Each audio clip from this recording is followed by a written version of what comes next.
Barstool Banter, and we're here until 9 o'clock tonight, and we welcome everybody, and we have a lot of sporting events going on tonight. I'm sure all the games, as they always are, will be on the big screens. The Yankees, the Mets are already done, actually. Mets played and got a 9-4 victory today. Red Sox play tonight, and of course you've got NBA basketball tonight, the Miami Heat and the Indiana Pacers. Maybe a chance for Indiana to go up 2-1 in that best-of-7 series. We'll get into that a little bit tonight, and the biggest thing I want to remind everybody is part of our 7 to 9 Barstool Banter is that you'll have a chance to rant tonight. We will try and sign you up for our ranting segment. The ranting segment is the segment where you get to come up here and in front of our Facebook camera, rant about the world of sports.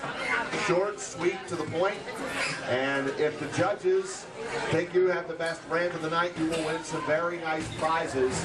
And usually the last couple of weeks we've given away prizes to not only the top ranter, but also the second place and perhaps even the third place ranter of the evening. So we'll do that a little bit later on. We have some people out and about that will be asking you if you'd like to sign up to rant.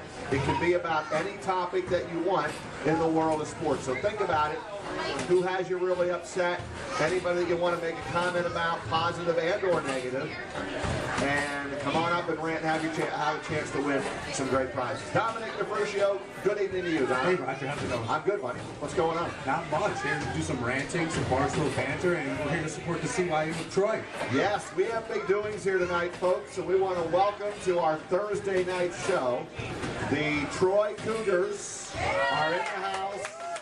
These guys are good now. This is AAU basketball, and she doesn't know this. It's Kelly, right? Kelly's the coach.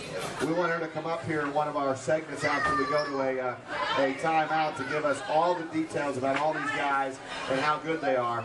But here's the deal. They have won the opportunity to go to the national tournament in Hampton, Virginia in July. How about that? This team is made up of between 10 and 12-year-olds from Troy, Waterloo, Cohoes, and the Colony areas. They are having a fundraiser tonight because in order to go to this tournament, they need to raise some money. So that's what we hope that you will help them do here tonight. They're going to be here until 9 o'clock tonight, and they're having a fundraiser, trying to raise funds to go to the Nationals. So we'll talk to their coach a little bit later on and get all the details about just how good this AAU team is. If it's an AAU team and they've won an opportunity to go to national time, they must be pretty good. They're pretty good. They're pretty good. So we'll get into all of that coming up throughout the course of our 2-hour show tonight as we welcome you to Barstool Banter. We are here throughout the month of May. This is our spot. So next Thursday, the final month of May. Oh, already the final month of May. Next week. Is that Memorial Day weekend? Next weekend? Oh, it is. It is. Yes, it is. It's coming up. Next weekend. So we'll be here one more Thursday night, and then we take our little show over to the Colony location at the Recovery Sports Grill in Colony for the month of June. All right, Don, let's talk about some of the headlines tonight in the world of sports. What are you thinking? I'm thinking Heat Pacers is the top of the list here. Is that the A player right there? I think so. All right. I think so. You know, I'm really going to be surprised to see what the Heat can do without Chris Bosh in the lineup. You know, they have a size disadvantage when they go up against the Pacers here, with Roy Hibbert down low for the Pacers.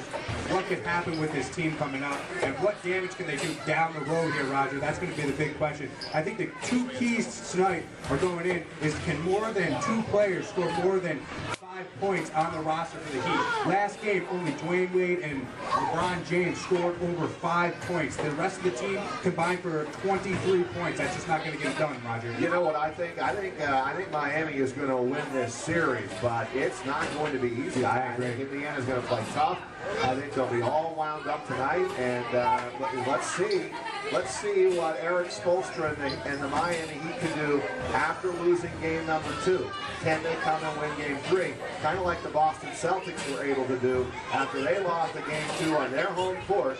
They went to Philadelphia last night and really put a whip on the Sixers. Yeah, they showed that they're not an old team, Roger. You know, the Celtics went in there, they played great. Kevin Garnett is really coming on as of late, and if you can't put body on him. He's going to score 25 points a game, and that 76ers team can't afford to have Kevin Garnett drop to 25.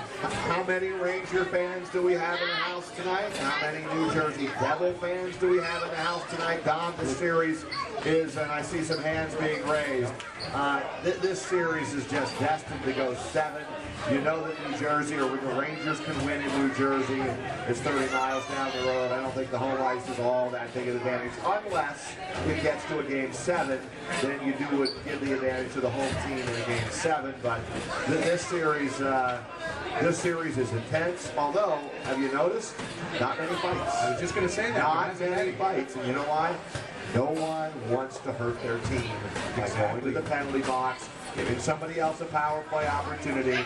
They don't want to do that. So that's why you are seeing less fighting. It's not that they don't want to fight, because they do. They do.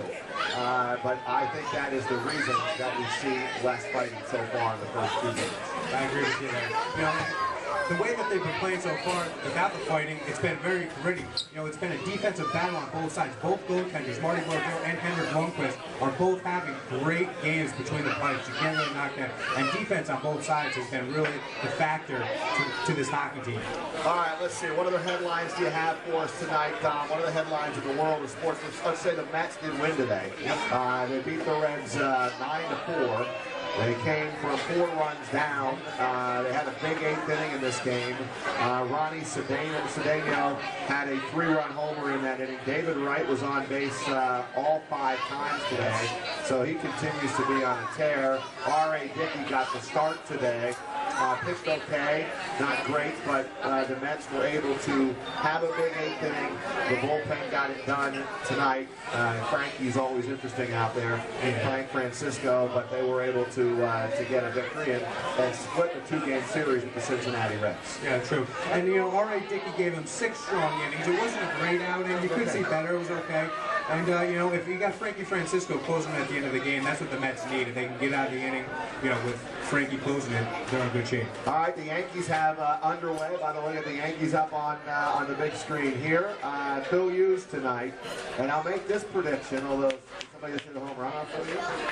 No. Okay, that's the Yankees up. I was going to make the prediction that after a miserable start, they stuck with Phil Hughes in his last 2 games. He's actually pitched pretty well. And my prediction tonight is that he's going to pitch another good game. I think he's been really close. The location hasn't been there. He's given up a lot of home runs, but those last 2 starts, he's pitched well. I think tonight he's going to pitch a gem. I agree. I think he's going to come around tonight. And the Yankees need that. They're not getting quality starts from some of their starting pitchers other than CC Sabathia. But the thing that the Yankees need to be concerned about is scoring with runners in position. The Yankees are 3 for 33 in their last 3 or 4 games with runners in scoring position. That's just not going to get it done. You can score runs in American League East, Roger. And I think the Red Sox are turning the corner as well. I really do. They got beat last night. That snapped a 5-game winning streak. And I think they're starting pitching. Their big 3, Beckett, Lester, and Buchholz, have all pitched well in their last starts. And even though Buchholz got the loss last night, it was a 2-1 game. He was one of those hard luck losers. Prior to that, Beckett had a great game the other afternoon, and prior to that, Lester pitched well. So with those big 3, you got to get the starting rotation going here a little bit, and then I think everything else will fall into place. But we're not by any stretch counting out the Boston Red Sox just because they got off to a bad start. Yeah, and Beckett needed to come out and give a strong performance. He was getting crushed by the media, in the upcoming week just because of the scratch start going out to golf. He needed to come out and show that, he is the Josh Beckett of Hogan. He did that in his last start, Roger. All right, Tom, what else you got on your list? Anything else? You got Spurs Clippers tonight. What's that? Spurs Clippers. Spurs and Clippers. You know what? San Antonio. San Antonio's taking that all day. They are really, and they surprise a lot of people. They fly under the radar, Roger. They're a veteran team that's there consistently every year, and not a lot of people put them on the pedestal, but they're one of the best teams year after year. I just want to make one comment about John Tortorella. Knock it off. I've seen enough. I cannot handle his post-game press conferences anymore. I said as much tonight at 6 o'clock on News Channel 13. I took a little heat from some viewers who called in, because you know what? To me, the Rangers organization needs to nip this. They need to go quietly to John and go, look, do us a favor. You're kind of embarrassing us right now on the national stage. I know that you don't necessarily want to answer every question, and that's fine, but at least try a little harder. When you go up there, try to be a little bit better, not to be so rude to every reporter who is there trying to do their job. I am so sick and tired of John Tortorella, but I'm now rooting for the New Jersey Devils because I can't stand watching his post-game press conferences. You know, we touched on this earlier today. I feel like the reporters inside the media room are on eggshells walking around. They're afraid to ask him questions because they don't know what kind of response they're going to get in return from John Tortorella. You know, it can't be like that. The media and the team work together. You know, in any city, you know, they're a working hand. They're almost co-workers. And for the fact that Tortorella comes at them so hard, it's kind of unfair for them when they're doing their job. Yeah, no reason for that kind of behavior. Enough's enough. I've seen enough of it. Hopefully, well, listen, it's not going to change, but it's getting to be a little bit embarrassing. All right, the Troy Cougars AAU basketball team front and center here tonight, and we'll take a very short time out, and then we'll see